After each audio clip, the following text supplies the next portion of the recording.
سلام، واش راكم؟ ان شاء الله تكونوا لاباس، ان شاء الله تكونوا بصحه جيده وانتم تشوفوا في هذا الفيديو. اليوم حنشارك معكم الوصفه تاع اليوم. بوزلوف مع البطاطا في الفور. اول حاجه نحتاجوا بطاطا تقصوها هكا بعد ما تكونوا قشرتوها وغسلتوها، تقصوها هكا كاريات يكونوا شويه كبار، ومن بعد نقليوها. ومن بعد نجيبو ثاني بوزلوف نكونوا طيبناه من قبل كما راكم تشوفوا هنايا. بني طيبته هنايا درتو في الكوكوطه، طيبته درت معاه شويه فلفل كحل، ثوم، كزبر وشويه طماطم تاع الباط ورند. هذا ما كان، وخليوه حتى يطيب مليح، ومن بعد تنحيوه تصفيوه من الماء مليح. بعد ما يكثر مليح نحيو له العظم وفتوه قصوه شوي شوي كاريات حتى هو.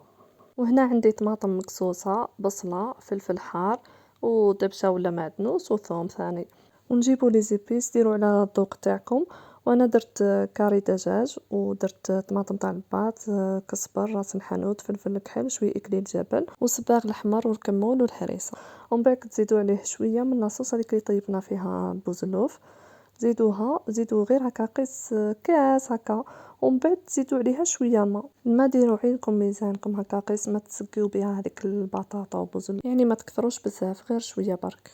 وفي الخرطوم نجيبوا البلاط تاعنا ونحطوا هذيك البطاطا المقليه بوزلوف هذاك اللي كنا قسيناه، ونحطوا هذوك اللي قسيناهم الطماطم والبصله والفلفل والدبشه والثوم، ونخلطوهم كامل في بعضهم، ونروحوا عليهم هذيك لاصوص اللي خدمناها اللي قلت لكم. نجيبوا لاصوص ولي زيبيس وشويه الماء، واذا خصيتو جاتكم يعني قليله زيدوا عليها الماء.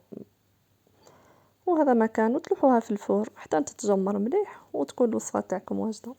هذه هي وصفتنا تاع نهار اليوم، سهله ماهله وبنينه في نفس الوقت، ان شاء الله تكون نالت اعجابكم. ما بقى لي غير نقولكم تهلاو في رواحكم بزاف، نلتقي في فيديو اخر ان شاء الله. سلام.